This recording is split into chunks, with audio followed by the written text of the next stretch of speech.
Aralarda koldonup, gerekli çeşimleri kabul alıp, mamleketimizin bardıq teyişli organların, jetekçilerin bu jaka çakırıp, oşlar menen işti alıp barıp otabız. Kudayga şükür, mına keçeten beri, bugün bari tıçıp kaldı.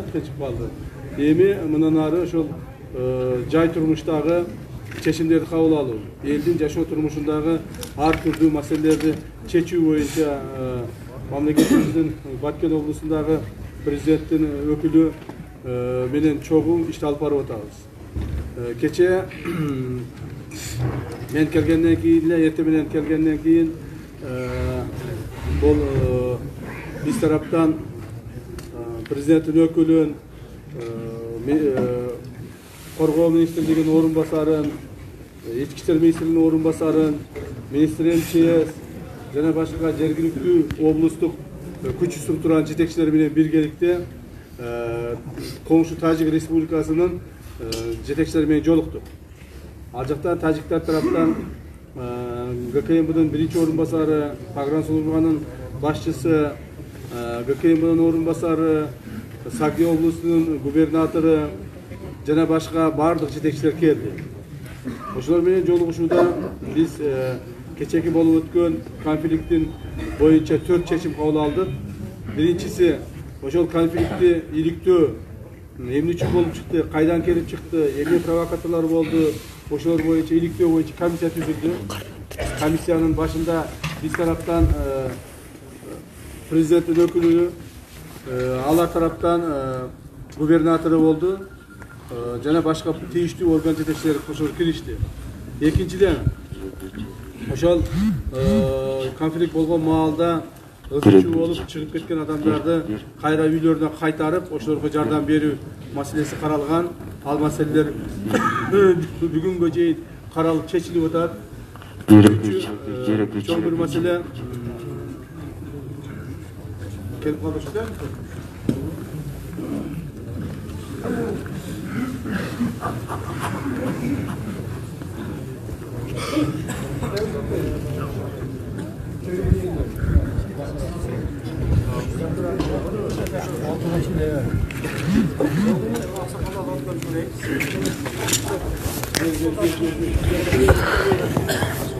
Bir yemişti orada. Урматтуу достор, маалыматтар катары айтып кетсем, Ак Татыр районунда УКМК башчысы Камчыбек Ташиев баш болгон бир топ жетекчилер эл менен жолугушуп жатат.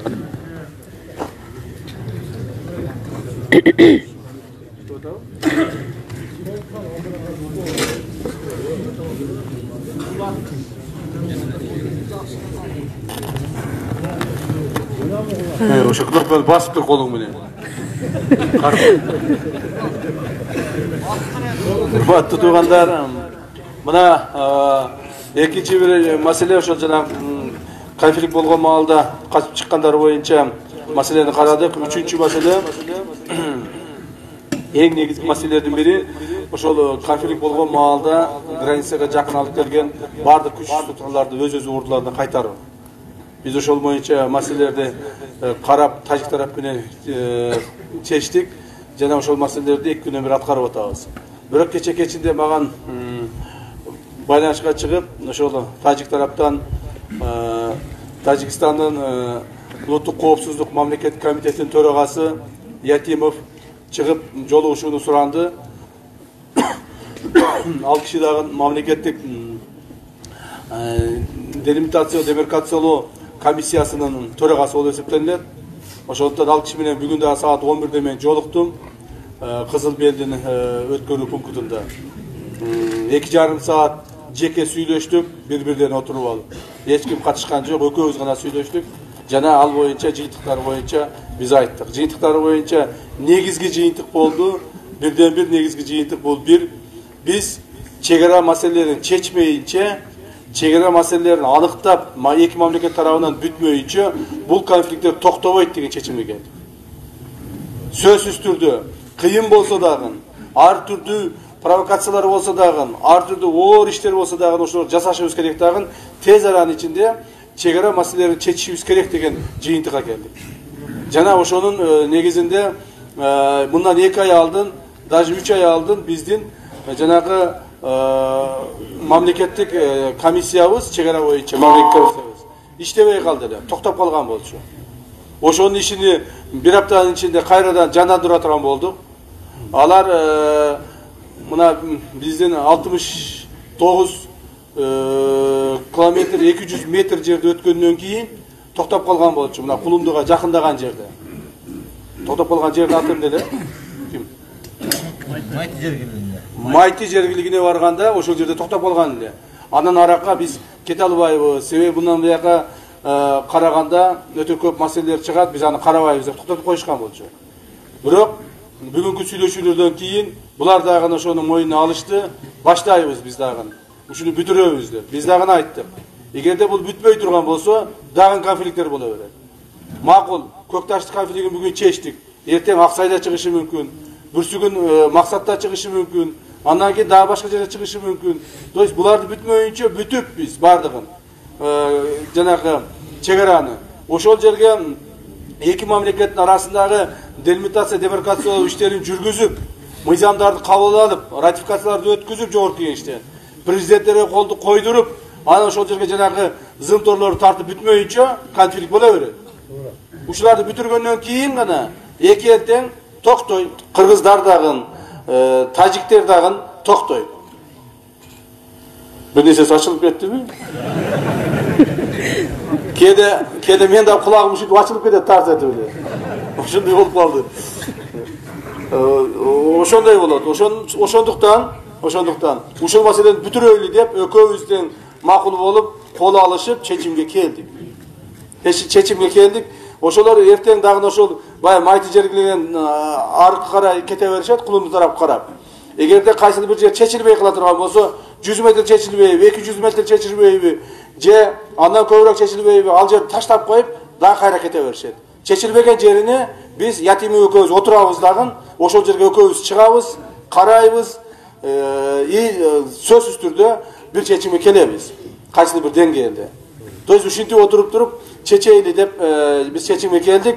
Биздин президенттерибиз да ушуну колдоп атат. Биздин президентибиз урматтуу Садыр Нуркожоевич дагы ар дайым айтат. Маселени чечейли.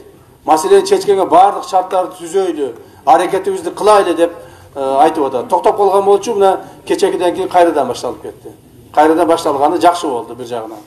Бирок ошол эле мезгилде булардын эң негизги маселелеринин бири, муну мен ачык эле айтып коюшум керек, мына Варукка жол. Варукка жолду мүмкүнчүлүктү бергиле деп атат. Биз дагы айтып атабыз. Тура 1 май 2021 жылы 39 протокол менен биз жазганбыз ал жерге. Варукка жолду биз Капчыгай аркылуу макул берейли. Бирок ал жолду биз курабыз. Жолду биз курабыз өзүбүз. Президент дагы айтты. Жол курганга акчабыз бар, бардыгыбыз бар деди. Жолду биз курайлы ошол жерге. Эч маселе жок. Ошончо ал жерде 40 000 ел жашап атса, аларды өтпөйсүн деп тосуп койгон болбойт. Тура шарт түзүп берейли. Аларга жолду ошол Капчыгайдын бир четинен берейли жолду. Эми ал жанагы эмелер өздөрү түзүшөт, мен аягына чейин муну силерге айтып бериштин кереги жок. Ушу Капчыгайдын четинен берейли жолду. Бирок ошол эле мезгилде биз айтып атабыз. Жолду берейли, бирок но границалар бүтсүн бардыгы.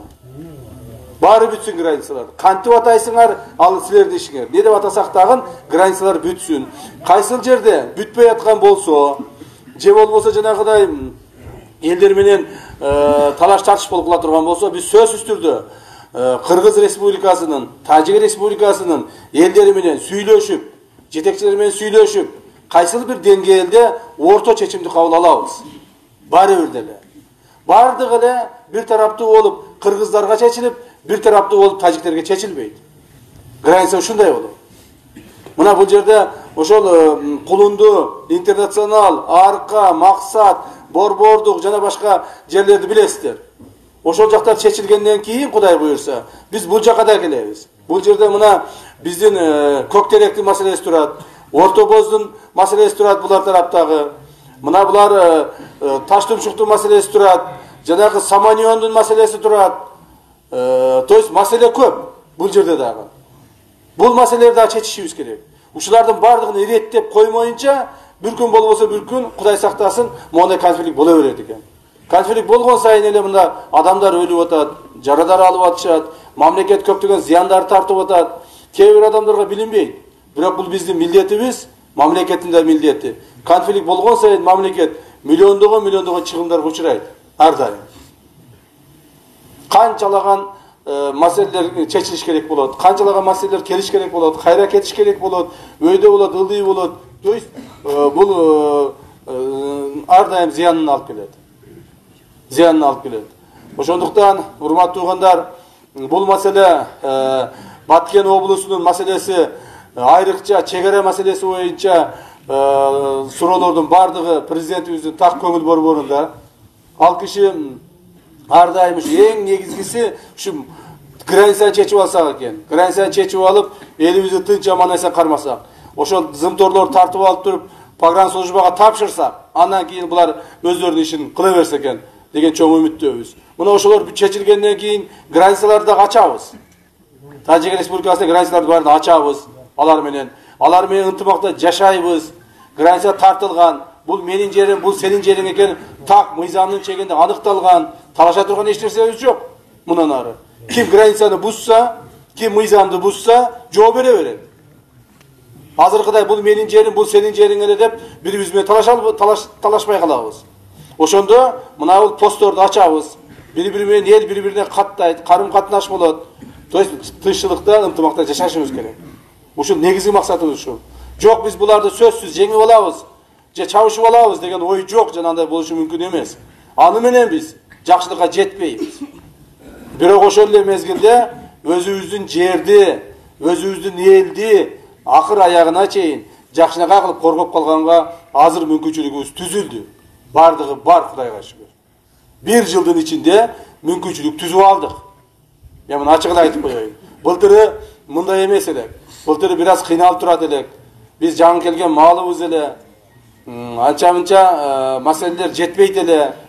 Аны өткөн жылда болгон конфликт эле көрсөттү. Өзүңөр деле көрдүңөр. Азыркы маалда Кудайга шүгүрбүз. Кудайга шүгүрбүз. Бардыгы жетет, бардыгы бар. Силерди коргоп калганга, эл журтту коргоп калганга мүмкүнчүлүгүбүз толук бойдон жетет.